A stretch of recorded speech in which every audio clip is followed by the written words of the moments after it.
I am very happy because I've got Nathaniel for the first time on my live stream.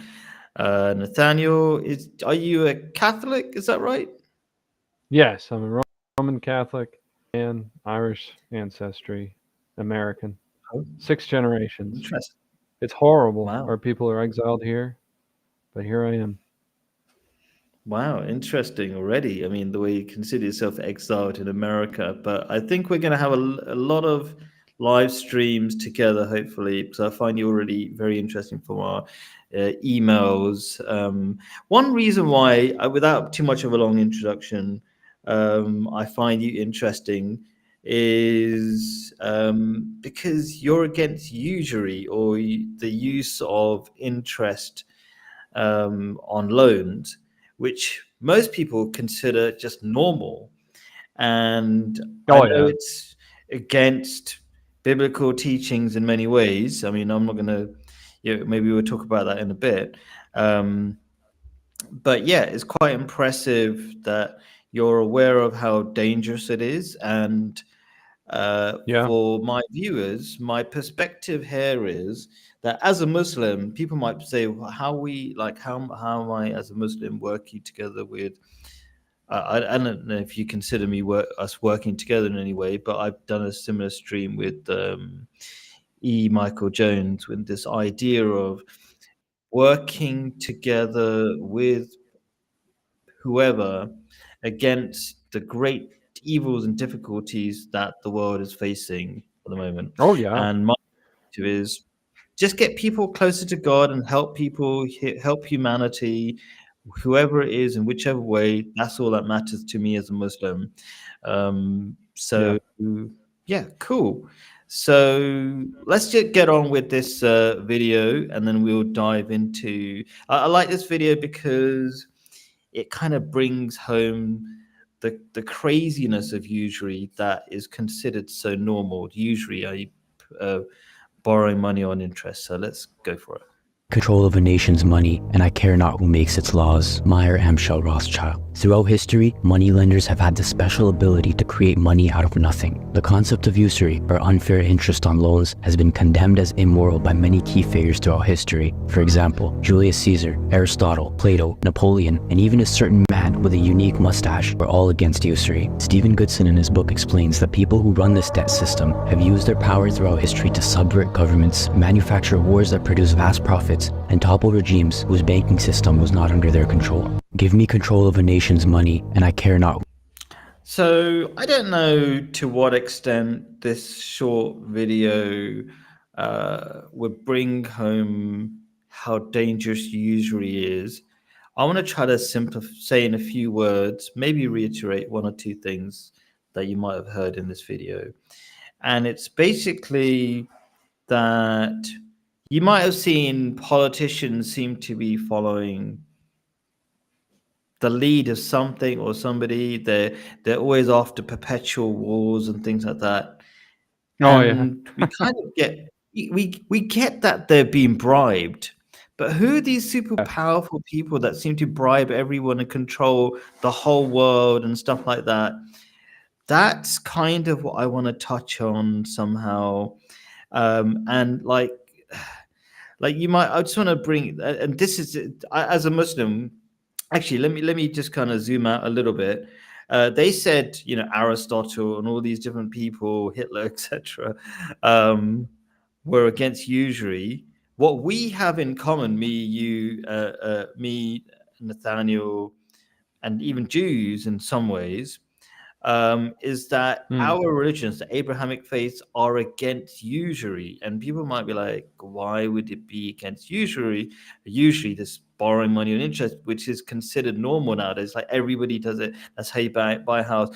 I want to talk about why it's so dangerous. I want to discuss with you, Nathaniel, why it's so Hmm. dangerous. I want to make it easy for the average person who thinks this is normal to realize how dangerous it is, and also talk about the obvious things like how do we overcome this problem? Because what's the point of saying this is terrible and having no solution? Oh So yeah. I've talked a lot. I want to give you a chance to talk and say whatever you feel for a bit, and then we'll go on for it. Well, thank you. Yeah. Yeah, I really apologize for not having a webcam. What happened was I kept having technical issues. I finally bought a new computer for this. I could make the investment, so I made a little bit of money. And I forgot that desktops don't come with a webcam, so we're kind of missing a big element there. But it's fine because I haven't been able to shave. Anyways, so I'm not real presentable, but to get to I'm really USURY, interested what you've got to say. Don't worry about your shave. Good. I'm not sure if I'm particularly well shaved. Anyway, go on. Yeah. Well, and I could start there. The reason why I haven't been able to shave is because of USURY. It's like we're expecting our 4th child. We've got 3 little children. My eldest is 4 years old. She's a very difficult daughter with a very particular disposition, and my wife is pregnant and she's very sick, and which is normal. First trimester for her. She's just about bedridden. So I'm kind of a single dad right now, and not only am I a single dad, but I got to work all night long. Today I got up at 1 a.m. My time, which is Texas time. Got up at 1 a.m.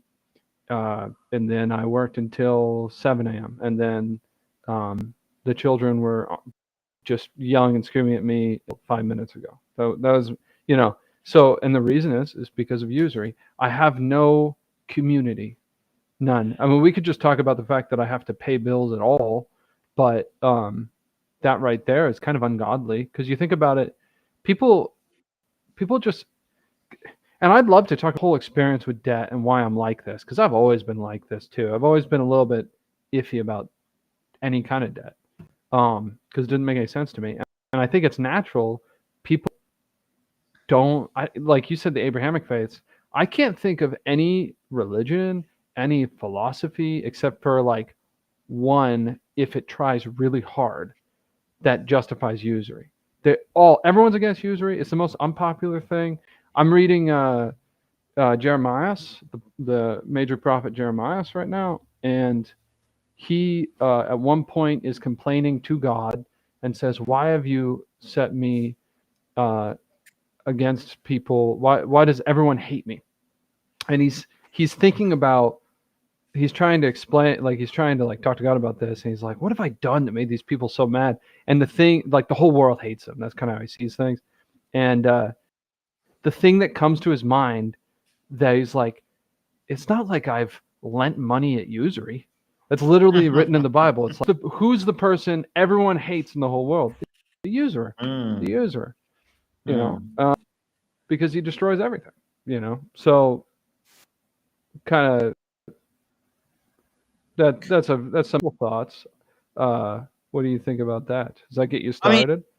Hitler's not unique. He's just one guy that does USURY. Everyone hates USURY. Muhammad hates USURY. God hates USURY.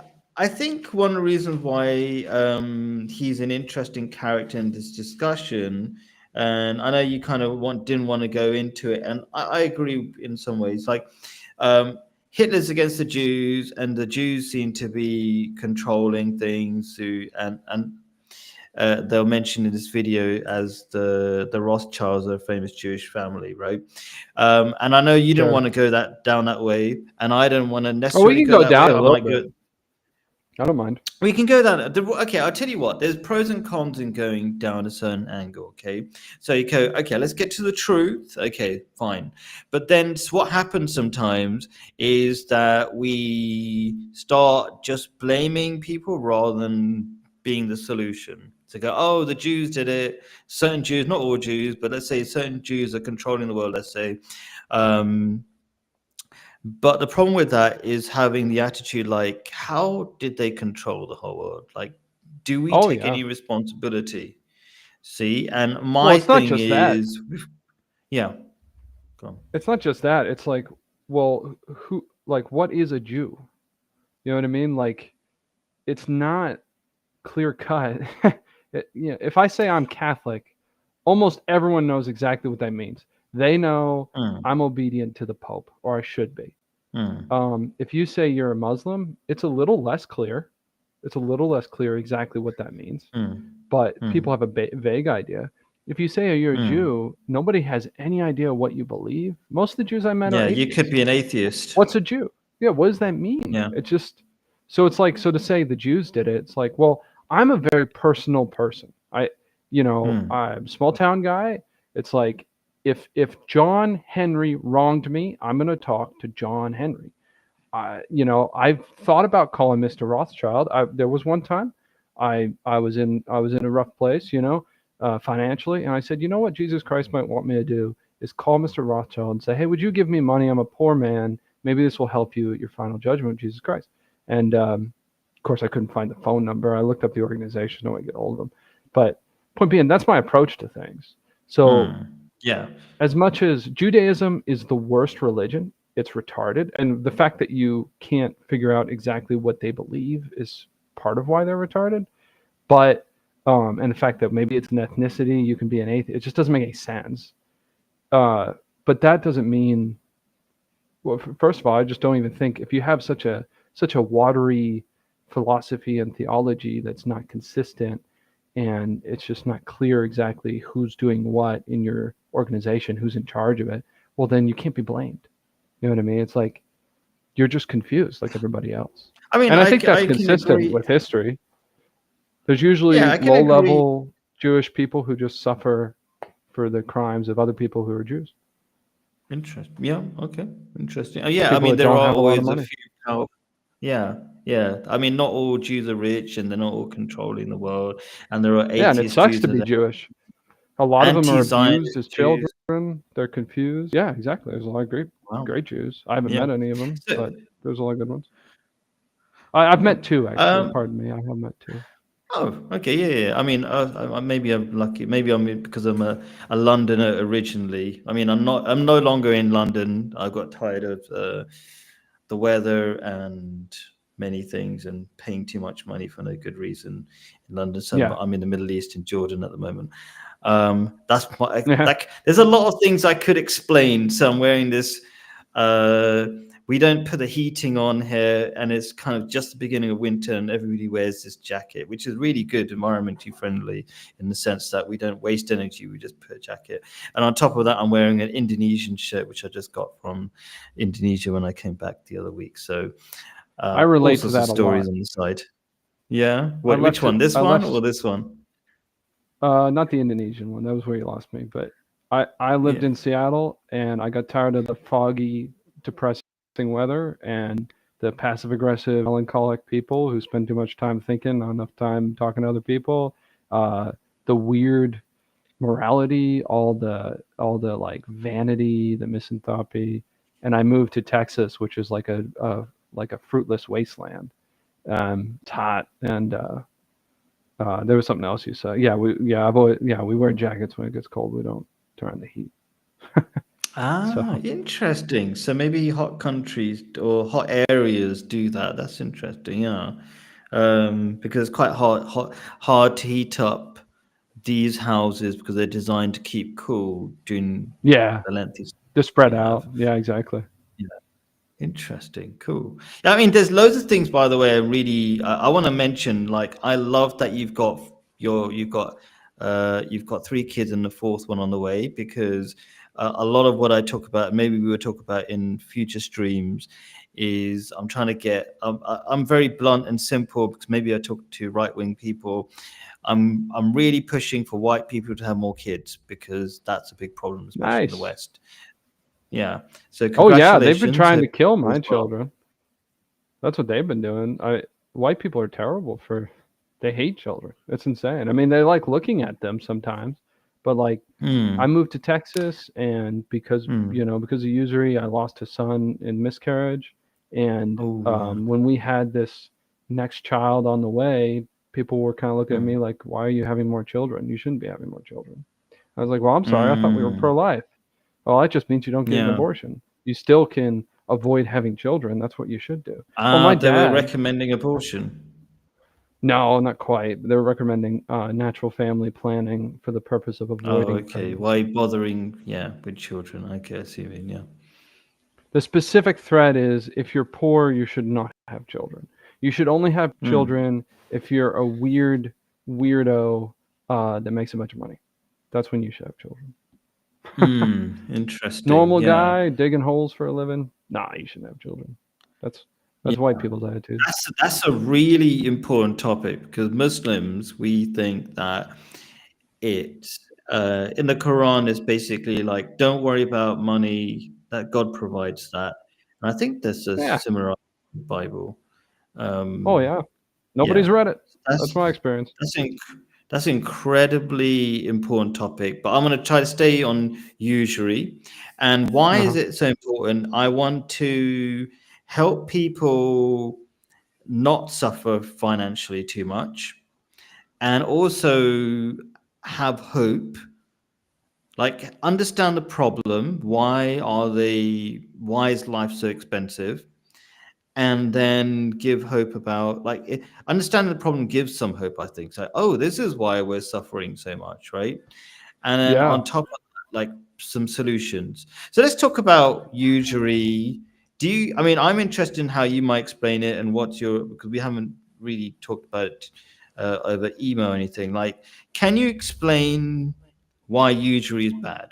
Let's start with that. Um. It's bad on the face of it. We live in a pretty complex time where usury has been going on for so many hundreds of years because of England that you almost go down the wrong path when you start talking about it as a personal sin, because that's not really relevant. Like the usury that we suffer under is caused by people that are long dead. And so somebody that's like a mortgage officer at a bank should not be so concerned as to, but it's bad because it's unnatural, because it's, I mean, it's like Oh, are if you aware? Maybe we're going down an angle that you haven't considered. I'm not sure, but are you sure. aware that it causes inflation? It makes Oh things yeah, unnecessarily expensive. So I'm just yeah, I like, talk about that okay, all the time. yeah. So yeah, could you go down that sort of practical? I know I can sense how you might say it's unnatural, but some people say it is natural. Do you know what I mean? Like some of the highlights of the damage it causes, and then I'll chime in a minute.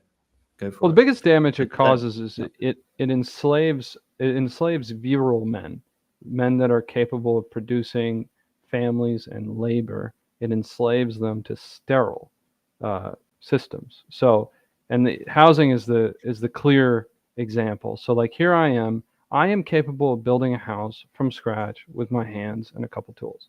I know how to do it. Um, if I want to get a house, however, if I want to get land, I have to pay, let's say, $100,000, which is really cheap. But let's say $100,000. Now, I've never seen $100,000 in my bank account, so it's not that cheap. But if you're in the habit of looking at house prices, it is cheap.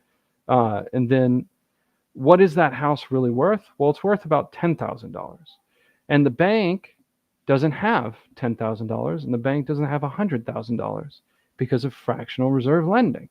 And so, because are they're like being usured and also being usurers at the same time. They're like a strange conduit. So somebody loans them, they loan somebody else. So the money's so fake. And so they don't even have $10,000. So what they do is they ask me for $10,000, and in exchange, I get $100,000, supposedly. I never touch that $100,000. I never buy anything that's worth $100,000. I buy a house that's worth $10,000. Now, for 40 years minimum, I have to work to make paper money to hopefully pay back this bank. So I'm a slave. What would I be doing with that time and that energy if I didn't have to pay that mortgage? And it's totally unjust that I have to pay that mortgage because I had the $10,000, I had the down payment, and that's what the house was worth. But because the system exists, the house is inflated terribly. So that's one example. But it's a supply and Can you demand actually explain helps that a bit anyone more? understand this. Go ahead. Yeah, go. Yes, Hey, exactly. let me check on my children Yes. real quick if you don't mind. Yeah, Can you sure. take the And stage? sure, yeah. So Nathaniel was explaining a couple of ideas about fractional reserve lending, like basically banks giving out money that they don't have, etc. Right? But how does that So, and he was talking about how it makes for people who want to have children, it makes it really difficult because houses are really expensive. This is the bit I'm not sure if it was clear, but this whole usury system, borrowing money on interest, makes houses expensive. It's what it does. It gives you a false supply of money. Says, "Oh, there's £1 million. Oh, you can spend." And so what happens is when you've got a set supply of houses, you got like 50 houses, and if somebody can get £1 million for a house, they're going to take that rather than £10,000. So if the original amount was for a house was £10,000, the price will skyrocket to 1 million just because people have now got millions of pounds available to them. And so the cost of houses goes up. It's basically what we call in economics supply and demand. And you might say this is a fake explanation, it's not real. Actually, as it's becoming in some ways easier and easier to borrow money, house prices are going up. Just so in England or London, where I'm from, how a house would be £5,000 only in the 1960s. A particular house I've got in mind, and that same house is worth over 500,000, over a million, like way over 500,000, more like 700,000 now, right? This is like a relative of mine had a house like that, right? So over what 50, 60 years, maybe more, the value of a house has gone up by 100 times. So I'm not sure if you heard Nathaniel, because I can hear you in the background a little bit now. Yeah, I just ran back here.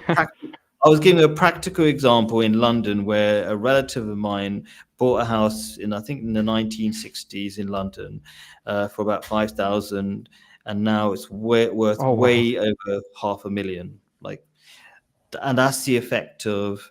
And I was explaining, what you briefly touched on, the idea of supply and demand. If you've got this fake money essentially from the banks, and you've got limited supply of houses, then the price of houses are going to go up because they're going to take that fake money essentially.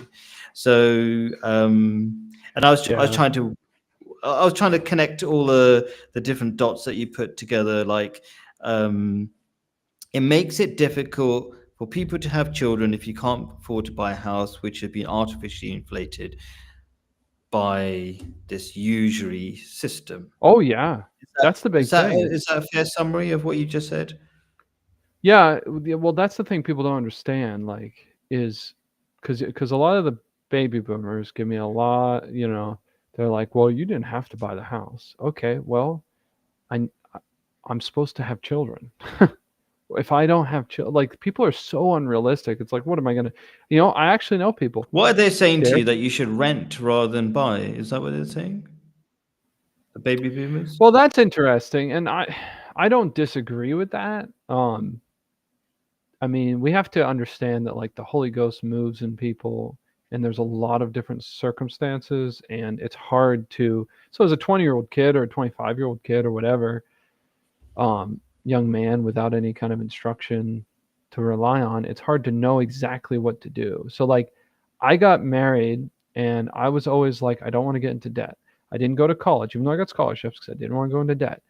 I started working right away because I was like, I need money. Everyone wants money. I need money. I'm not going to borrow money. My dad's like, oh, you can go to college with federal aid. I go and talk to the federal aid people. It's like, oh, yeah, you're going to be in debt to the federal government. I said, well, that's not aid. So that's about when I started being real skeptical of the federal government. And so I didn't go to college, even though I'm very smart. And I can prove that. And, but when I got to be where I was thinking about getting married, and I couldn't find a rental that was a good situation.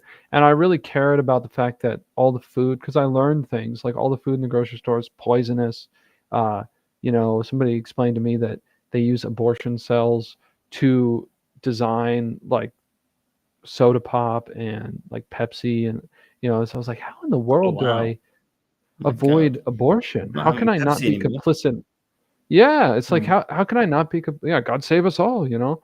I And mean, I've so, already in this country we hardly have Pepsi because it's a Jewish brand, but I had it the other day actually. They just gave it to me for free. I was like, okay, wow, I'm not having that anymore. Like, I'll find out a bit don't. more about yeah, Yeah, it's it's pretty much tough everything. anyway. So my I'm trying to, yeah, I'm trying to avoid fake fizzy drinks, etc. But anyway, you were saying, Yeah, well, I brew my own beer and stuff. So I mean, I've made my own root beer. It's not that complicated too. Once you figure it out, it's like it's not super. God made food and drink actually really simple and easy. Um, it's really just marketing. It's all marketing. Like we're buying things that we don't have to buy, but then the law kind of catches up and forces you to do these things. Um, or they take away your children. You know, and that's the other thing. Like I had somebody that I know that good, Christian man trying to raise children and doesn't want to be involved in usury and is just trying to work an honest job. And so his family's living in a camper because that's what they can afford. Well, CPS is calling wow. on So them. it's not just you. Are you because I was kind of shocked in a way. Like as a Muslim or Muslims generally, we're like, oh my gosh, usury is a terrible thing. But I'm not used to hearing Christians or just generally white people say it's a terrible thing and avoid it. But now it sounds like there's a whole like category or group of people who are anti-usury. Usury, it's hard to spot what usury is if you grow up in America because it's so ingrained. It'd be like it's like a fish trying to spot water, you know? Um, No, but so are there lots of people like you? Is what I'm trying to say. Ask. there's a lot of people like me, but there's not a lot of people that would call it usury. People call it a Ah, thousand okay. things. But as soon as you point out to them what's going on, they Hmm. they all hate it. I mean, so it's like people say They're anti borrowing money and getting into debt. Is that what you're saying? just the economic things. Like, Hmm. um, I don't know if it's quite. Yeah, a lot of people are just against debt, but even the people who like think that debt's smart because you can invest in houses, this kind of thing. Um, Hmm. well, they'll complain about other things like fractional reserve lending or um, artificial market regulations. Pretty much anything a Republican complains about in the market is it's usually caused by usury. The problem is that if you don't hone in and say the thing that is wrong, it's like people hate capitalism. Well, capitalism is just the free market combined with usury. So it would be fine if there was no usury because it would just be people buying and selling things, which everyone does everywhere you go. But when you add usury, now Hmm. it's a world system that conquers everything. It's, you know, so, So since you and people, brought up capitalism, okay, yeah, sorry, I think you were telling a story, and then I'll bring up the whole is usually part of capitalism thing. But you were telling me a story. Let me see how it was going. It was like you got married, you wanted to buy a house, oh, and yeah. you don't Yeah. want to So then take on debt. Then what happened? I was concerned about the food, and I still Yeah. tried to rent for a while. And I was renting a house, and the landlord was kind of positive, but I was like, it's really hard for me to just plant a garden or get animals. Like I'm not allowed to use this land. You know, I'm a young man. I'm about to get married. I have this drive to go out and work the land, and I can't do it because I have a landlord. Um, which is ironic because the landlord is a feudal, medieval system that's the man who gets peasants to work the land. So it's like it's Hmm. made sterile. But um, so then I called my dad. So now I'm looking at different things. So every time you look for rentals, people try to sell you a house. And so I was like, well, maybe I'll get a house, And my wife had saved up. She always wanted to buy a house. So I called my dad and I was like, Dad, I think I might be crazy, but I'm thinking about buying a house.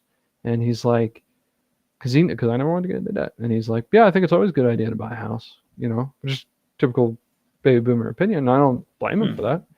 And Hmm. so that's why I bought a house, because it Hmm. seemed like the thing to do Yeah, and you need to borrow money, I guess, because in England it's in impossible order to to buy a get. house. Oh yeah, yeah, exactly. Yeah. Okay, just checking. Okay, because you said your wife saved up. She saved up for the deposit or something, rather than Yeah, the down whole payment, house. down Okay. Yeah. payment. Yeah. Correct. Okay. Yeah. Yeah, in fact, I Okay. tried to buy land for $48,000. And Yeah. I worked really hard and I lost thousands of dollars trying to buy this land before I found out. And somebody told this to me, I'll never forget it. The bankers I was working with, because I needed to get a mortgage to put a house on the land so we could live someplace while I built a house, to put a mobile home there. And um, I couldn't get. I was like, I'll get a cheap used mobile home because I'm not going to live in it forever. And the banker said, you can't do that. You have to buy one brand new. Well, a used mobile home would be like $25,000. Brand new one's $150,000. And so it's like, well, why not just buy a stinking house then? It doesn't. And I was like, why does this rule exist? And of course, the bankers say, well, it's policy and it's this and that. And then you ask some Southern boy, and he's like, oh, it's because if they repossess your house, they need to make sure it hurts you. That's why. Because they can't repossess land. How are they going to kick you out of the land? Or maybe they just need you to borrow money, and maybe I don't know, a mobile home. Possibly you could possibly save up for it, but it's pretty much impossible to save up for, I don't know, $150,000 for an average person, unless you're super rich already, sort of thing. And then you wouldn't. Yeah, need not a while you're mobile trying home to in the have first place. children, which is what you're supposed to do at 20 years old. Maybe if you're Well, I sterile. love that. I love that you got married at 20 years old. People don't even get married till they're 30. I mean, white people don't, or Westerners don't. I got married at Pardon 23. me. How old were you? I was it was 2019, so I was 24 years old. Oh, you're quite young. How old are you? I'm 30. Oh, okay. Maybe 2019 just feels like yesterday's to me. I'm 45. How old are your Okay. children? My eldest child is 20, Oh, okay. and my Do you have youngest little is 5. children? Yeah, Nice. I've got Okay. a 20-year-old, an 80-year-old, 18-year-old, a 13-year-old, a 5-year-old.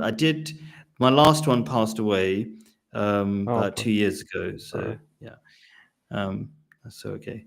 So Well, yeah, yeah, but I'm I still trying just to was have more wondering kids. because I noticed that in my mind at 2019, history stops, time stops, and now I'm like back on the internet 5 years later, and I'm like, oh, a lot's changed. I didn't realize 5 years went by because I was just raising children.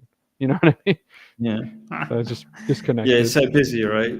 Yeah. Okay, so I want to dig into this usury thing. So Okay. you talked about the story and like how you want, like you're already a fascinating personality because like you can build a house, and I think we should go into that at some point because people are trying to escape the rat race, and that could be a mechanism like, oh, build your own house.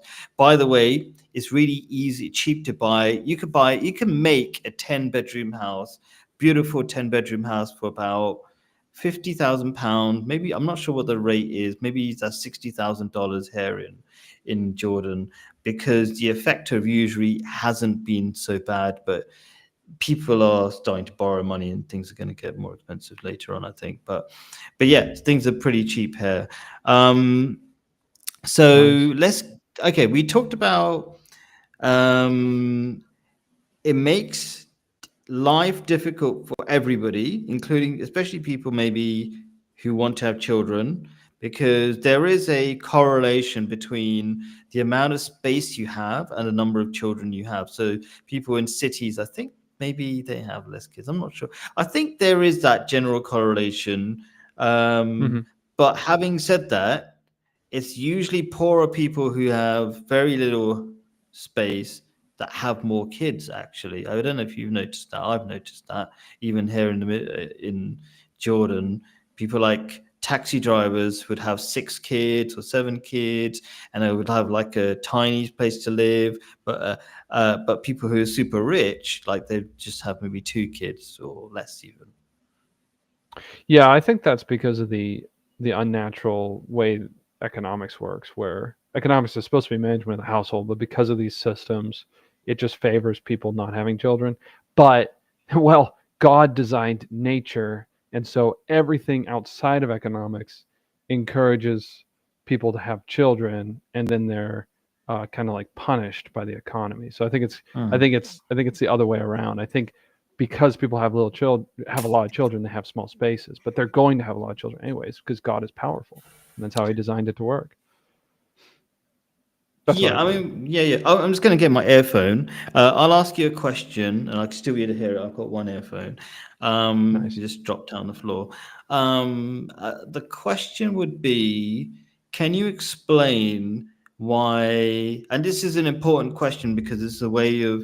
I think sometimes, let's be harsh a little bit. Sometimes we make excuses and we blame the world and say it's all difficult, and that's why we can't have children, blah blah blah. And I can understand that it is difficult, but how comes my experience, it's often poorer people who have more kids? How comes like that goes against the logic that it's all the overlords, economic overlords, that are controlling how many kids we have. Could you explain that maybe? And then when I grab my earphone. Well, I mean, I kind of answered that already, but I'll say that I think virtue is the thing to understand, and there are certain men. God designs us all to be virtuous saints, but virtue has great variety to it, and I call there's certain type of men that are extremely, and this is a this is how men should be, but they're extremely fruitful, and they want to risk a lot of things, and so because they understand that's what life is for. It's not for avoiding trouble, and I think that's probably a normal trait. I think most men are like that, and the younger they are, the more they're like that.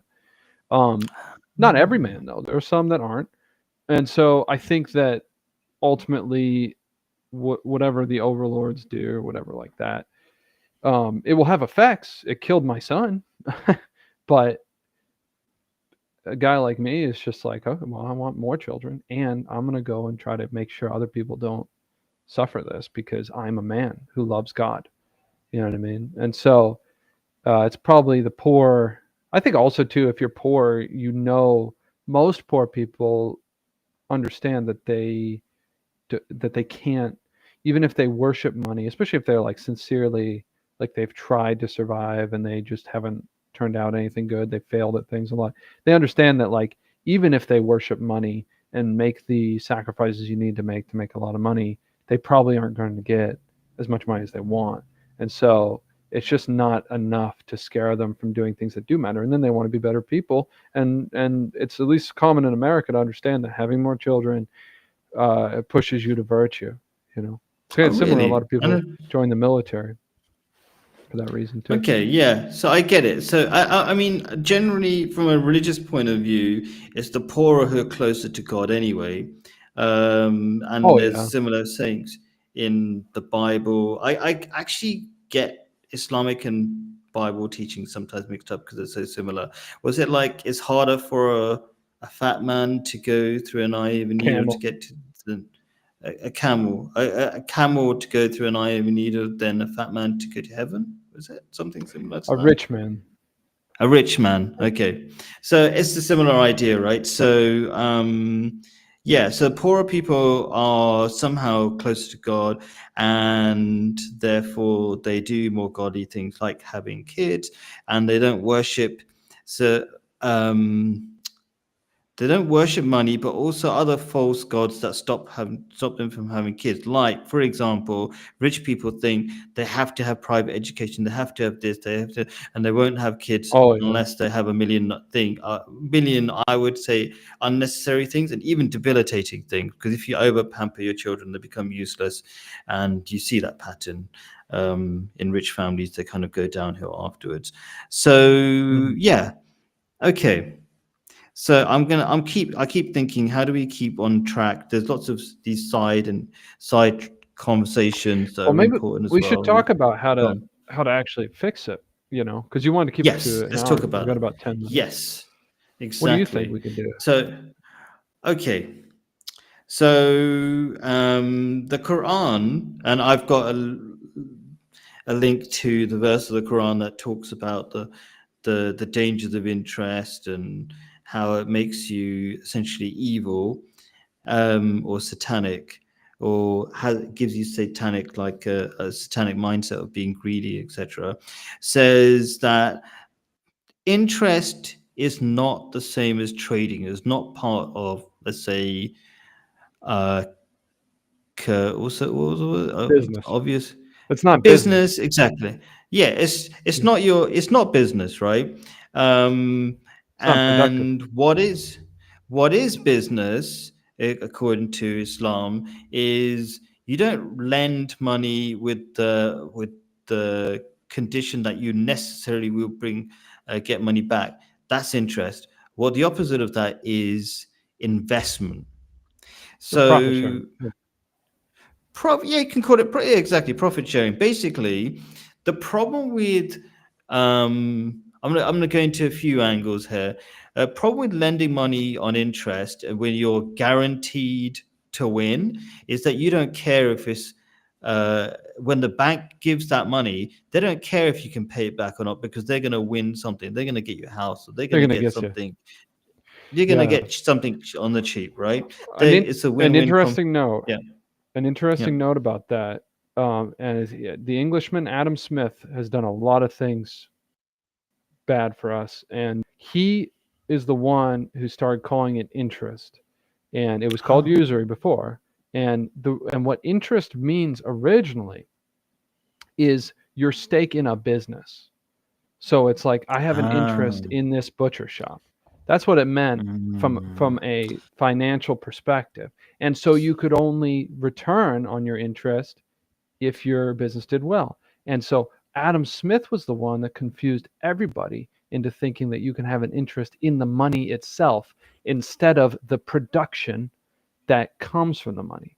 And that's why it becomes Mm. sterile. And that's why, I mean, the church fathers compare it to sodomy, because it's just taking the natural things of man that are fruitful and turning them into themselves so that they're not fruitful. Sure. Fascinating. So you rebranded what was considered evil, usury, to something else, and just generally play the game of confusing people so that He they did don't that with a lot of realize. things, not just interest, Yeah, but that was the big one. fascinating. All the Yeah, I mean, virtues he read. fascinating. Adam Smith, interesting. I always thought he was the one who essentially brought the idea of freedom and stuff like that, or whatever. But anyway, so yes. So the alternative is, first of all, that okay, there's different angles, but the alternative generally is that instead of interest, you have people who do have money to invest in other people so that they don't have to borrow, and that Yeah, will generate more money, right? That's exactly. difficult. It's actually Exactly. quite difficult for the average person to invest in another person to get a house. That's true. um But they can I would say invest. yes, go One on. of the easiest things you can do. This is the point. Like, there's all the macro things. We talk about politics, talk about religion, talk about philosophy, but Hmm. on a human level, you can fight usury so quickly and so easily if you just differentiate, if you pay attention to what you're actually doing with your money. So, like, Hmm. because it could be honor. It doesn't have to be that you have a contract with somebody. Contract law itself is a whole thing that should be talked about.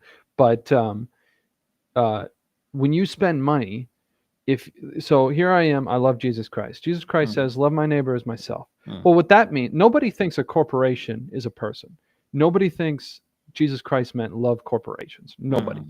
And so what that means is, if I can go to Take 5 oil change and get an oil change, I'll spend $30. $30 is gone, sterile, gone. If I get a teenager or a 20-year-old man who knows how to change oil, even if he does a bad job or whatever, which is not hard to do it, and I pay him $30, now he has $30. So now my community has $60 because I had 30 and I got something for it. He's got 30 and he's going to get something for it. And so it multiplies because I took an interest in him instead of the cheapest and whatever inspires people to use corporations. And you can do a lot more than Ah. that. There's a lot of baby boomers with tons of money sitting up, tons of land. They buy land and just keep it empty They don't do anything with it. There's tons of families, there's tons of Mm. young men that would love to come work that land. Uh, you could buy a sawmill for $5,000 for a young guy who lost his job, and he can start a sawmill business, make a ton of money. And well, what if that money never comes back to me? Yeah, what if the economy crashes? Yeah, you're going to get hurt by your neighbor regularly. What does it matter? Money comes and goes all the time. Do it quickly. If you don't want to give all your money to your neighbor, give a little bit, just a little That's bit. brilliant. That's brilliant. That's how So there's an community is idea. built. Yeah, wow. Yeah, that's brilliant. There's the idea of money velocity. So the more your money goes around the community, the more sort of use it. It's like that $1 gets used so many different places. So yeah, it's a very interesting way of looking at money. I mean, it's a correct way of looking at money as well. So yeah, I never thought about investment at that micro level, but that really helps as well. It enables people.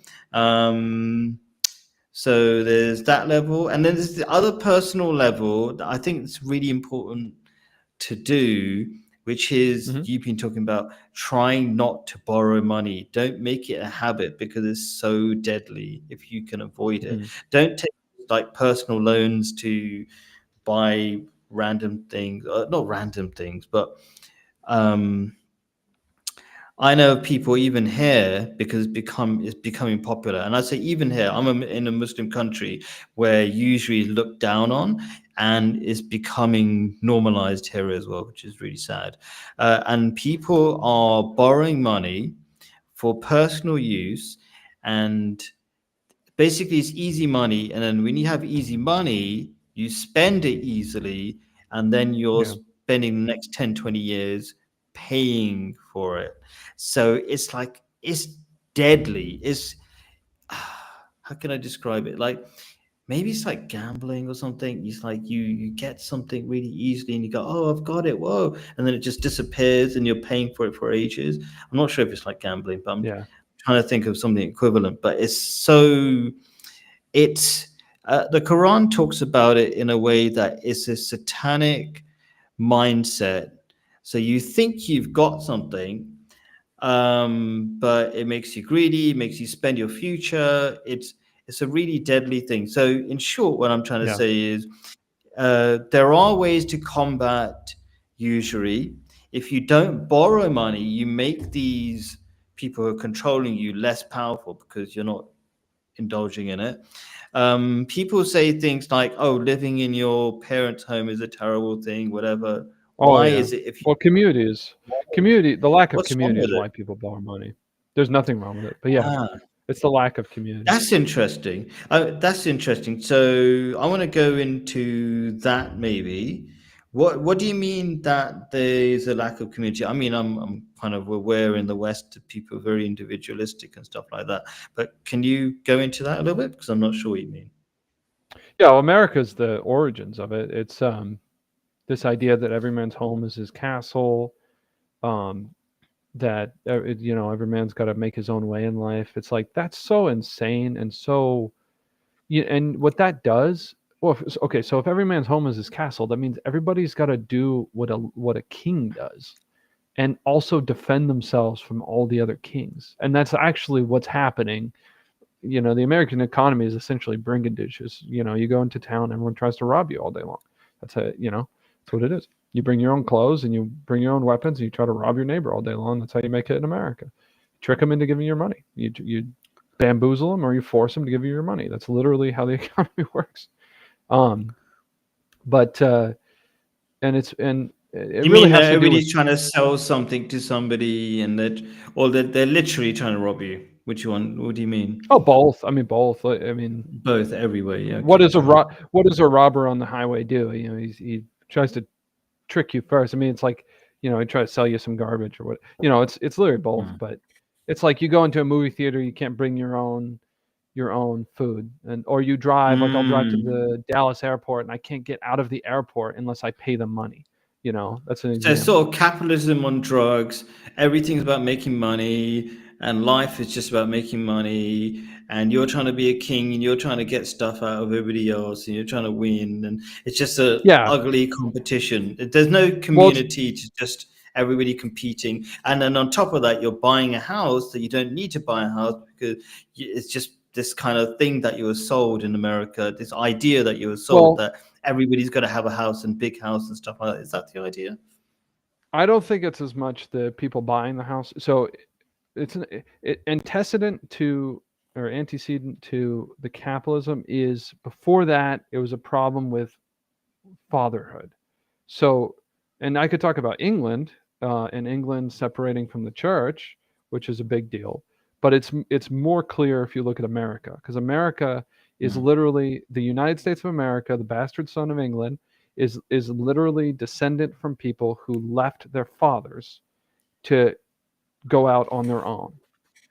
That's what it is. And it's equated to Joshua coming into the Holy Land, but Joshua brought his wife and children and his father, as best he could to the Holy Land. His father died in the way. But point being, none. But point being, this idea of leaving your father, the place you're supposed to get your house from is your father. That's who you're supposed to get your house from, not from the banker. So that's why I say people borrow money because of a lack of community. Well, my father didn't give Is me it a a lack house. of community or lack of family, therefore? Because if you're supposed Yeah, to get it from your father and you're not getting it from your father, what's happening? yeah. Well, all those things are tied up. It's like, it's like the Bible says, God the Father, from whom every family in the earth gets its name, or something like that. It's like, so the first thing is God the Father and the principle of paternity, and from there you get family, and from which is like the Trinity, and then from the Trinity you get community, which is creation. It's men, the fathers and the men provide your needs. They provide the land that feeds you. That's what patriotism is, the love of your father's land, patria. Mm. And whereas you have society that's more feminine, and that's a little bit different. It's not about your basic like feeding your body, you know. And you're supposed to get that from your father, and that's really clear in the Bible because of the Jubilee law. What does the Jubilee law do? Not only are all debts forgiven, not only are all slaves set free, but every man returns to his father's land, to his original country, and receives his property that his father was going to give to him. If it was sold or whatever, every 70 years he goes back to the land.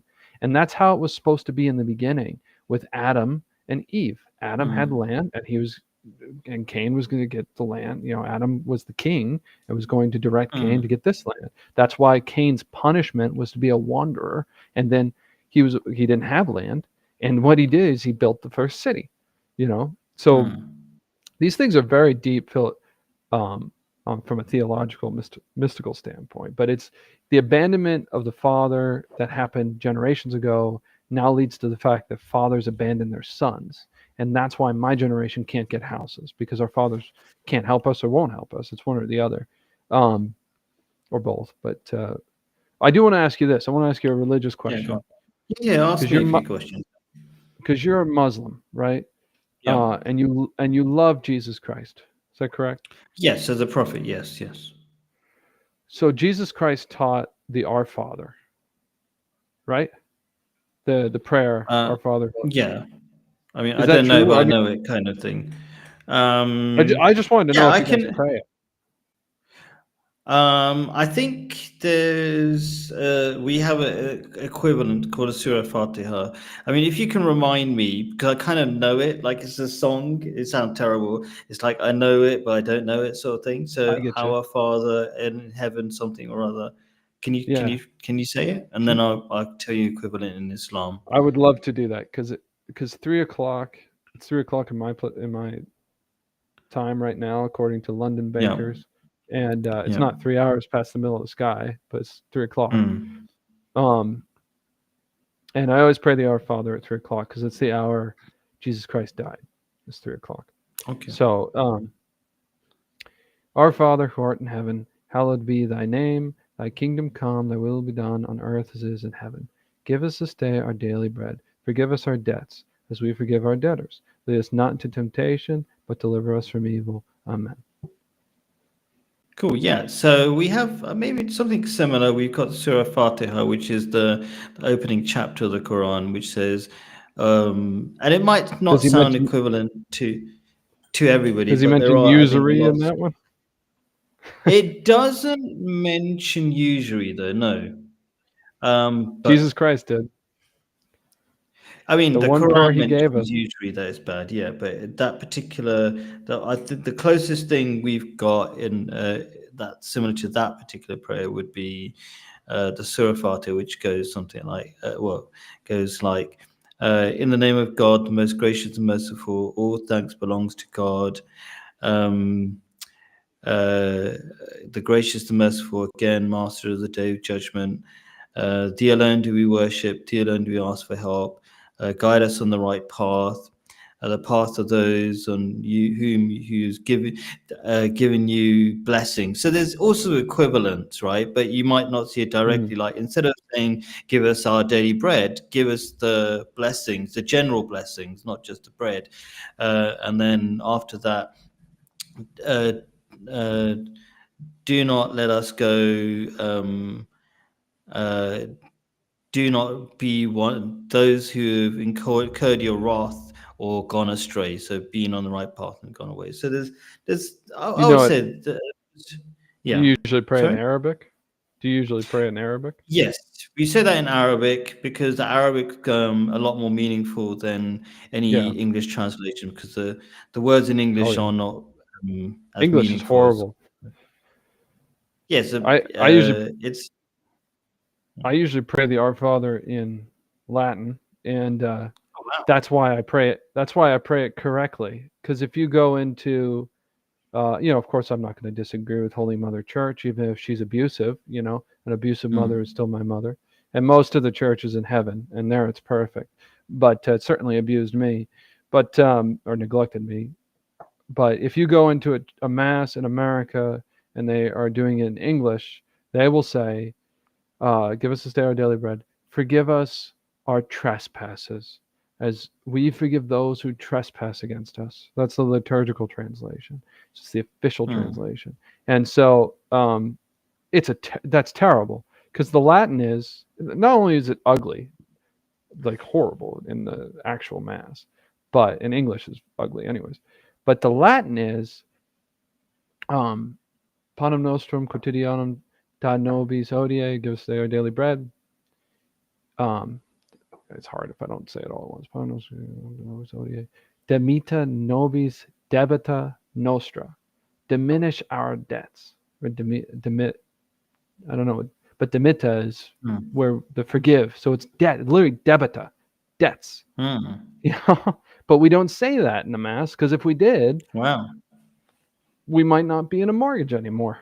You know what I mean? Mm. Because Yeah. we say forgive us our debts because the church Catholics are supposed to remember continually all day long whenever they pray to our Father that if you have somebody in debt to you, so let's say you gave money to some young man because you believed in him and he wasted the money, he didn't get back to you, he's lazy.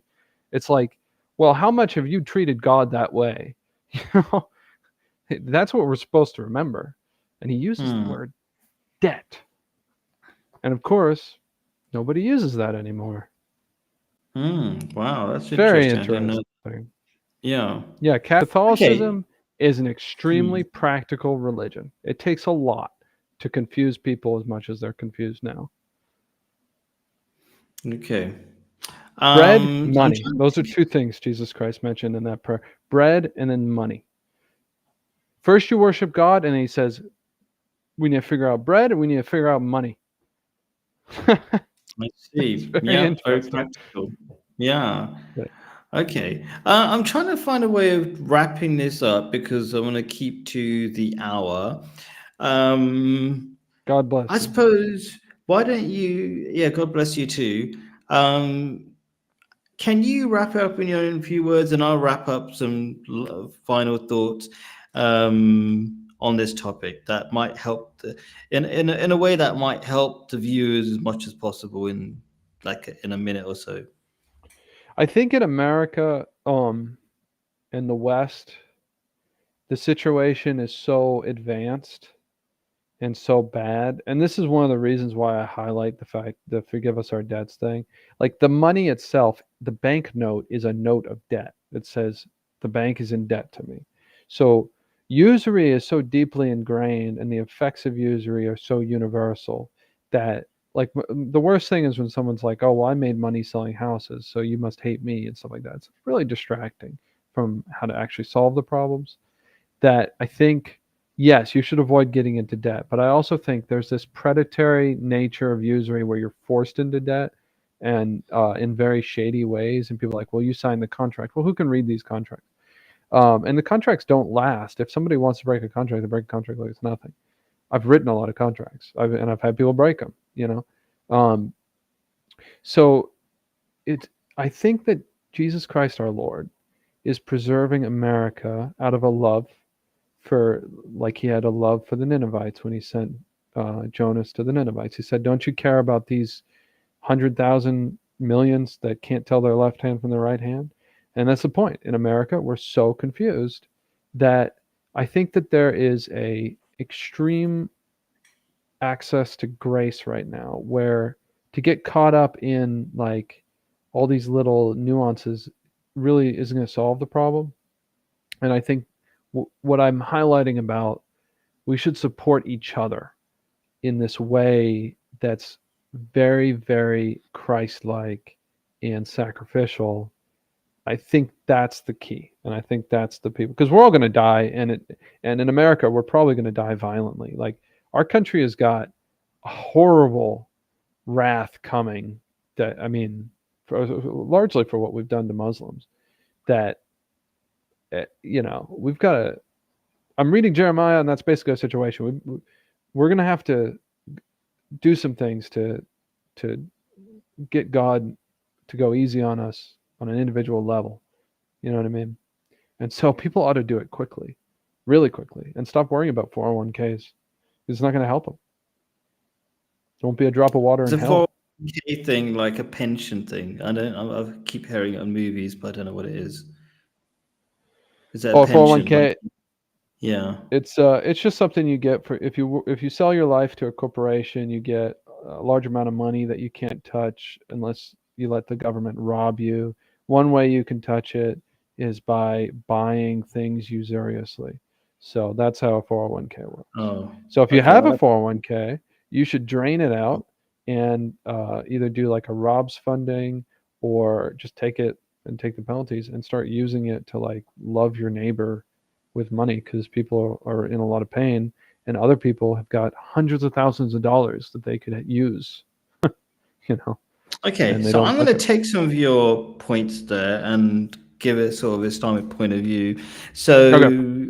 Because you made me think of a couple of interesting points about you said about helping each other, right? So in Islam, there isn't a normal tax. There's what might be described as a wealth tax. It's called a zakat. It's one of the 5 pillars of Islam.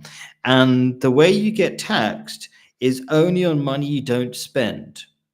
The point is to encourage the rich to invest all their money, not to keep or hoard any money.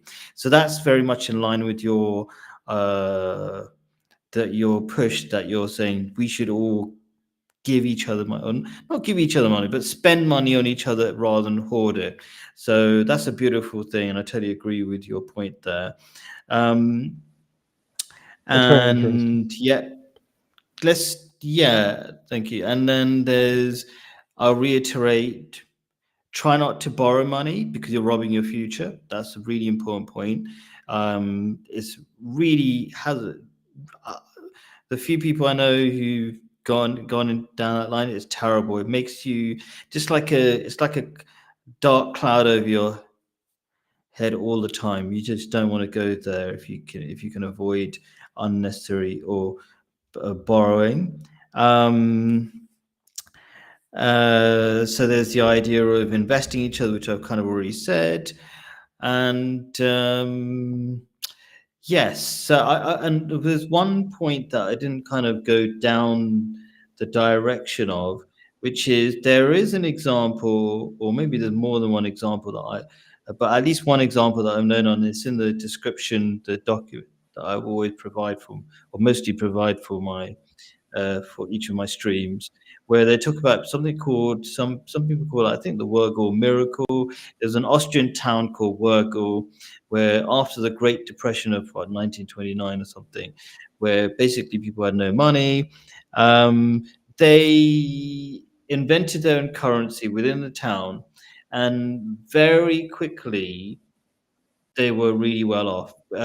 Partly to do with this idea of money velocity. If you spend money on each other, so they had basically the Islamic idea, which is you get taxed for money you don't spend.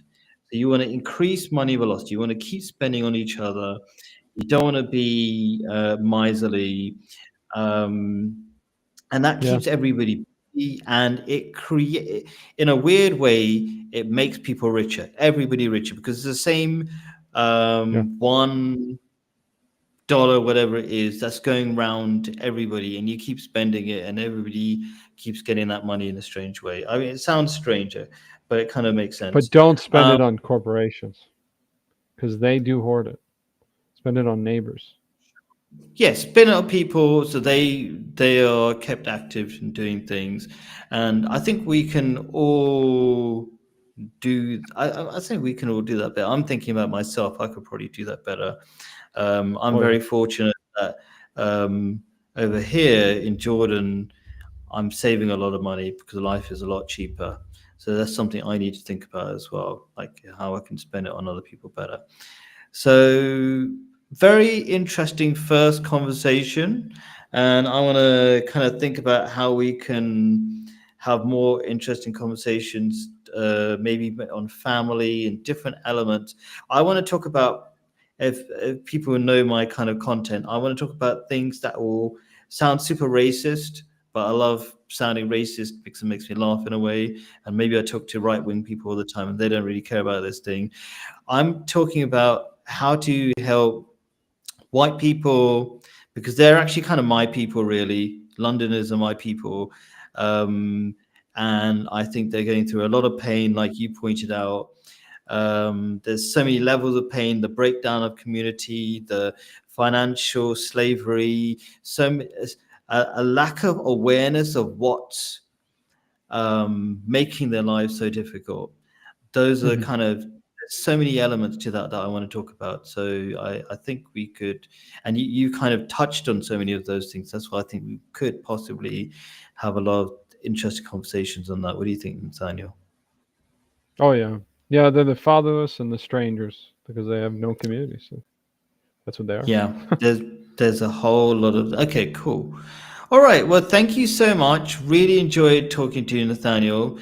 I think in the future I'll email you. Maybe we will do. I'm trying to make a routine of like once a month with regular. I don't know if once a month is too much for you, but I'm gonna No, help me out. something like that. No, I kind of, Yeah. I've done really well in the podcasting. I've spent the last several weeks since my wife got pregnant and bedridden building another business, and now it's doing well. And so now I'm kind of reintegrating the other parts of my Thank life. So it's God. really helpful to have somebody else figure out this podcast because I was running out of content. So yeah, that'd probably be Wonderful. great. I'm really pleased. Good talking to you. I'm really Yeah. pleased for you. I think we should always be really pleased for each other and support each other. That sounds fantastic that you've got a business going on. Maybe we even Yeah, talk pray about for me, man, something would like, you? I will be praying for you, That's what I definitely. need. Yeah. It's a Please. beautiful thing. Like we're talking like brothers, and we're praying for each other despite being from you can say different religions, but there are so many similarities, and it's better to look at the similarities in many ways. So Well, I ask atheists to cool. pray for me. Most of the time, they say sure. Really? Oh, that's fascinating. Or they I'm pretend not sure like I how that didn't say works. it, but I beg them to pray for me, and a lot of times they agree because they like And me. they say yes, we'll pray to you, even though we don't believe in a God. But maybe they kind of deep down believe in God, a God of some sort. So who knows? Yeah. But I All want right. you to pray for me because you're a good man. I mean, with the children, you're doing a good thing. You pray for me. Thank you. Thank you. I will pray for you, and please pray for me as well. Okay, I generally. will do my best. Thank you. Appreciate it. Thank you. All right. Because I mean, people might be confused about that. Like, I mean, obviously when you pray for me, I'm thinking of you're praying to God. I'm not thinking of Jesus or that kind of stuff, but whatever, that's another discussion. But yeah, thank you very much. I love Appreciate Jesus understanding. Christ. I love Jesus Christ as well as a prophet, but yeah. Oh, he All right, said more take care. every word that came out of his mouth. I mean, more prophecy than I think anybody's ever accomplished. All right. God bless you. I'll see you later. God We still bless got you freaking too. out. All right, take care. Okay, bye. Take care.